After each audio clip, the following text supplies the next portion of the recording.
Pink Floyd, the band that redefined the very essence of rock music, hid a secret world of chaos beneath their groundbreaking sound. Known for their iconic albums like The Dark Side of the Moon and The Wall, Pink Floyd's musical genius has stood the test of time. But behind the legendary tracks and sold-out arenas lay deep fractures within the band, fractures that have only come to light in recent years. From bitter legal battles that tore the band apart to personal breakdowns that forever altered their dynamic, the truth behind Pink Floyd's rise and fall is as complex as their music. What really caused the implosion of one of rock's most celebrated bands? What devastating secrets led to their downfall? Stay with us as we unravel the untold stories, exposing the darker side of Pink Floyd's legacy. Stories that will forever change the way you view this iconic band. The story of Pink Floyd begins in the mid-1960s when a group of young students in London unknowingly laid the groundwork for one of the most legendary rock bands in history. Roger Waters, Nick Mason, and Richard Wright first met while studying architecture at London Polytechnic on Regent Street in 1962. Although they were pursuing academic careers, their shared love for music soon took over, leading them to form a band initially known as Sigma 6. At this early stage, their music was primarily centered on performing covers of popular hits of the time, often playing small gigs and college parties. Their sound was still evolving, but it was clear even then that their creative ambitions extended far beyond the traditional music they were covering. Things took a turn when Syd Barrett, a childhood friend of Roger Waters from Cambridge, entered the scene in 1964. Barrett, who had moved to London to study at Camberwell College of Arts, was not just another addition to the group. He would become the driving force behind Pink Floyd's early success. With Barrett, the band quickly transformed from a casual student ensemble into something far more experimental and daring. His surreal, whimsical songwriting and innovative guitar techniques brought a new dimension to their music. His influence would soon push the group into the heart of London's burgeoning underground psychedelic scene. During this period, the band underwent several name changes, reflecting the uncertainty of their musical identity. Known variously as the Megadeths, the Abdabs, the Screaming Abdabs, and the T-Set, it was Barrett who finally came up with the name that stuck: Pink Floyd, a tribute to the American blues musicians Pink Anderson and Floyd Council. This decision marked a pivotal moment in the band's evolution, signifying a shift away from their early blues influences toward the experimental soundscapes that would define their legacy. At this point, the roles within the band were still in flux. Roger Waters had initially taken on lead guitar duties, while Nick Mason was on drums, and Richard Wright played rhythm guitar. However, as their sound became more intricate, Wright transitioned to keyboards, where his atmospheric style would become a signature element of Pink Floyd's music. Waters switched to bass, allowing Barrett to take over as lead guitarist and vocalist. His creativity was unmatched, and Barrett quickly became the band's frontman, both musically and visually, with his charismatic and slightly eccentric stage presence. Barrett's influence was immediately apparent in their performances at underground venues like the UFO Club and Middle Earth. These gigs became known for their extended improvisational sessions, light shows, and experimental soundscapes, solidifying Pink Floyd's reputation as pioneers of the psychedelic rock movement. Their music was unlike anything else at the time: long, loud, and deeply immersive, with Barrett leading the charge into uncharted musical territory. As they played increasingly longer sets, they began experimenting with lengthy solos and sound manipulation, pushing the boundaries of conventional song structures and delving into more abstract, hypnotic compositions. In 1967, the band finally caught the attention of record labels. After negotiations with several companies, they signed with EMI for a then impressive advance of $5,000. Their first single, Arnold Lane, was released in March of that year. Despite the song being banned by many radio stations for its controversial lyrics, dealing with a man stealing women's clothes from washing lines, Arnold Lane became a hit, reaching number 20 on the UK charts. This marked the beginning of Pink Floyd's rise to stardom. The follow-up single, See Emily Play, solidified their place in the UK's music scene, reaching number 6 in the charts. With Barrett at the creative helm, Pink Floyd was on the brink of stardom, but it wasn't long before his increasingly erratic behavior began to cause problems. Barrett's excessive use of LSD and other drugs started to affect his mental health, leading to unpredictable performances and difficulties in the recording studio. His friends and bandmates began to notice dramatic changes in his personality. Barrett was becoming more withdrawn and detached from reality, a far cry from the outgoing, magnetic figure he had once been. In late 1967, the band made a critical decision to bring in David Gilmour, a guitarist and childhood friend of Barrett's from Cambridge. Initially, Gilmour was brought in to support Barrett during live performances, with the hope that Barrett could focus solely on his songwriting. However, it soon became clear that Barrett's condition was worsening, and by early 1968, Pink Floyd faced a difficult choice. During a fateful car ride to a gig, the band collectively decided not to pick Barrett up. The words, "Let's not bother," marked the unofficial end of Barrett's time with Pink Floyd. By March 1968, Barrett officially parted ways with the band. His departure left a void, but it also allowed the remaining members, Waters, Wright, Mason, and now Gilmour, to take Pink Floyd in a new direction. With Barrett gone, the band's leadership naturally shifted to Roger Waters, who would soon become the primary creative force behind their most iconic albums. However, the influence of Syd Barrett lingered long after his exit, with his unique musical approach and troubled genius inspiring some of Pink Floyd's most memorable works, including Wish You Were Here, which was a tribute to their former frontman. The early years of Pink Floyd were shaped by both collaboration and tragedy. Each member brought something unique to the table. Nick Mason's steady drumming provided the foundation. Richard Wright's ethereal keyboard work added depth. Roger Waters' emerging lyrical prowess and conceptual ideas would later define their biggest successes. And David Gilmour's arrival brought technical mastery to the group's sound. But it was Syd Barrett, with his brilliant yet fragile creativity, who set Pink Floyd on the path to becoming one of the most influential and innovative bands in rock history. By 1968, the Pink Floyd that fans had come to know was on the brink of transformation. Syd Barrett, once the creative genius behind their early psychedelic sound, was now too unreliable due to his deteriorating mental health. The band's decision to replace Barrett with David Gilmour, another Cambridge native and a close friend of Barrett, was not taken lightly. Gilmour, an accomplished guitarist, was brought in initially to support Barrett, but it soon became clear that Barrett's time with the band was over. Pink Floyd's first challenge came immediately after Barrett's exit. The band was left in a difficult position. How would they move forward without the man who had defined their early sound and identity? Waters, Gilmour, Wright, and Mason now had to prove that Pink Floyd could survive and even thrive without Barrett's eccentric creativity. David Gilmour's presence brought new life to the group. He wasn't just a replacement for Barrett, he became a pivotal figure in shaping Pink Floyd's evolving sound. While the transition was far from smooth, Gilmour's technical proficiency and musical instincts pushed the band towards a more cohesive and polished sound. However, this period was not without its difficulties. The band's struggle to find their creative direction without Barrett led to frustrations and doubt. Their first major post-Barrett release, A Saucerful of Secrets, 1968, was a blend of experimental sounds, but it marked the beginning of Roger Waters' rise to creative leadership. The album didn't achieve the same level of success as their earlier work with Barrett, but it established the band as one capable of transitioning to a new era. During this time, they faced the challenge of convincing both themselves and their fans that they could continue innovating without their original frontman. One of the band's most famous early struggles came during their live performances. With Gilmour still finding his place within the band and Waters beginning to take the reins, the group faced immense pressure to deliver memorable shows while coping with Barrett's absence. Live performances, such as their legendary shows at the UFO Club and the Royal Albert Hall, were critical moments in cementing the band's post-Barrett identity. Yet, behind the scenes, tensions were brewing. Despite these early challenges, Pink Floyd pushed forward. The tensions within the band were beginning to surface, especially as Waters started to take a dominant role in the band's musical direction. The producer is somebody who is in charge of a recording session. Gilmour and Wright found themselves at odds with Waters' increasing control, and the first hints of creative conflict began to emerge. The band members were navigating the complex dynamics of evolving from a collaborative unit into a group driven by Waters' vision. These early struggles would soon pave the way for Pink Floyd's greatest achievements, and the deeper conflicts that would eventually tear them apart. After the departure of Syd Barrett, Pink Floyd was at a crossroads. However, they proved themselves more than capable of moving forward, and in 1973, the band released an album that would change not only their careers, but the course of rock music forever, The Dark Side of the Moon.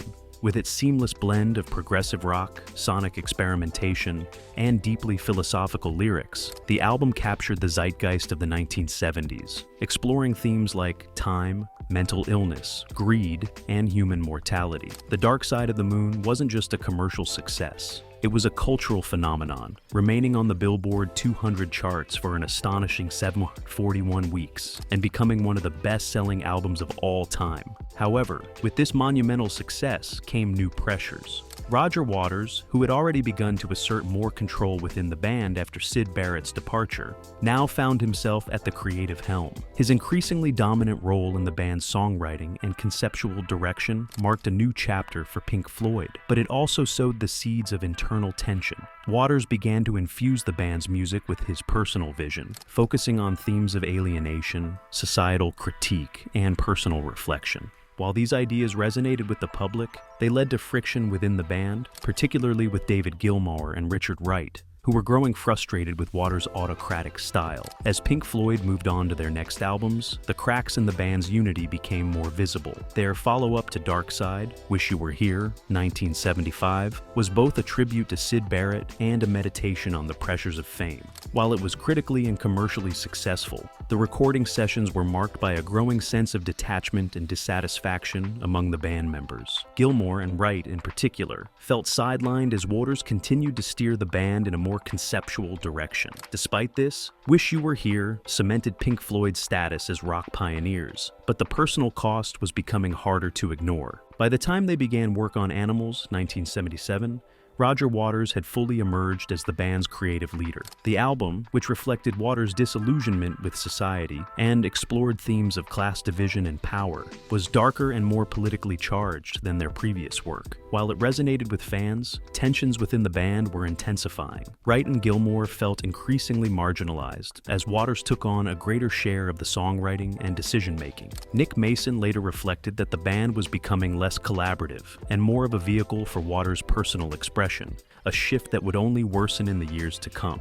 The Wall era, 1979, represented both a high point and a breaking point for Pink Floyd. Waters' concept for The Wall, a rock opera that explored themes of isolation, madness, and the pressures of fame, was ambitious and sprawling. It became another huge commercial success, spawning hits like Another Brick in the Wall Part 2, and becoming one of the most iconic albums of all time. However, the creation of The Wall pushed the band to its limits. The tensions that had been simmering for years boiled over during the recording process, leading to Richard Wright being fired from the band.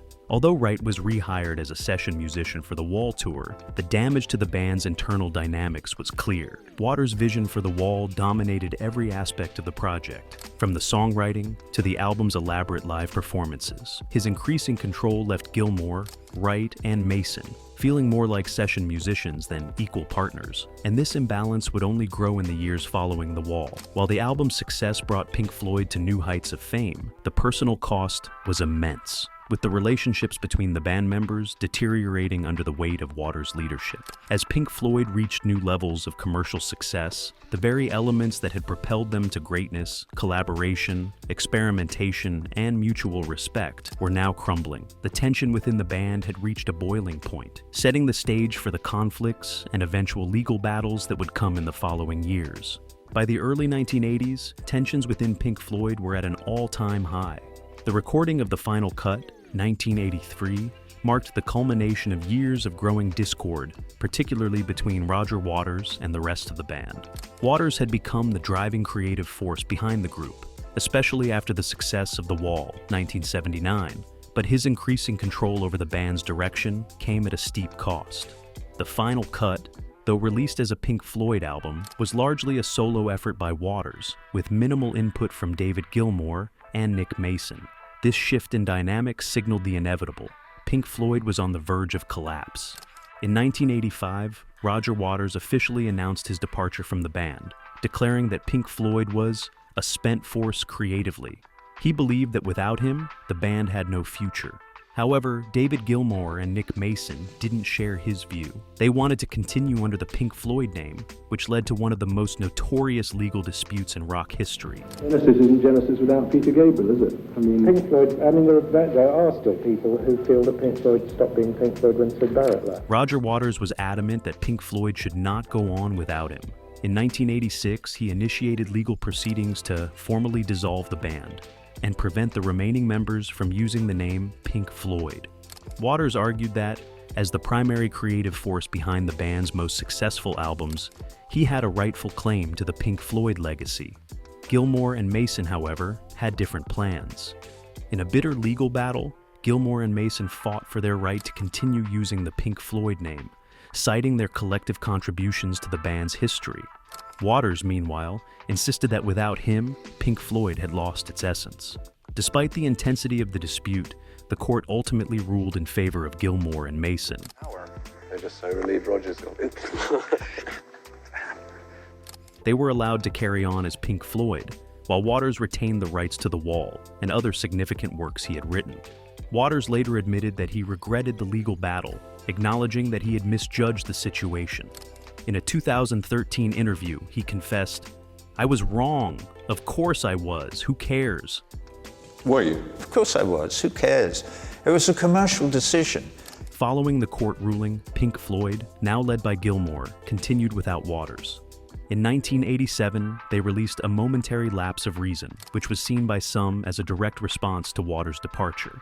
While the album divided critics, it was a commercial success, proving that Pink Floyd could survive without Waters. Roger Waters would put a dent in the band's future. Think again. The new Pink Floyd album, A Momentary Lapse of Reason, is climbing Billboard's charts fast.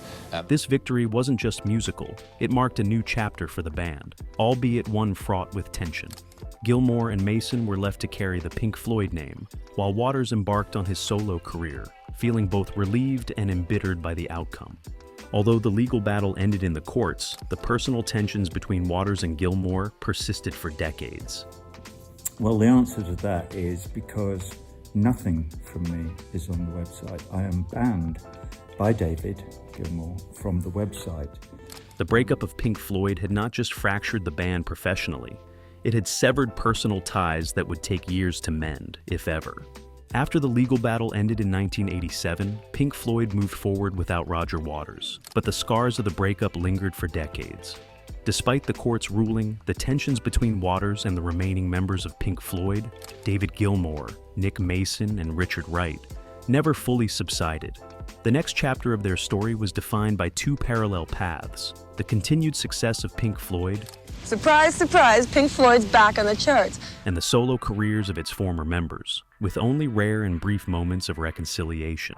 Roger Waters wasted no time establishing his solo career after leaving Pink Floyd. His first major release, The Pros and Cons of Hitchhiking, 1984, predated the legal battle and was a personal and deeply conceptual project, exploring themes of isolation and existential dread. Although it received critical praise for its narrative ambition, the album struggled to gain commercial success on par with Pink Floyd's earlier works.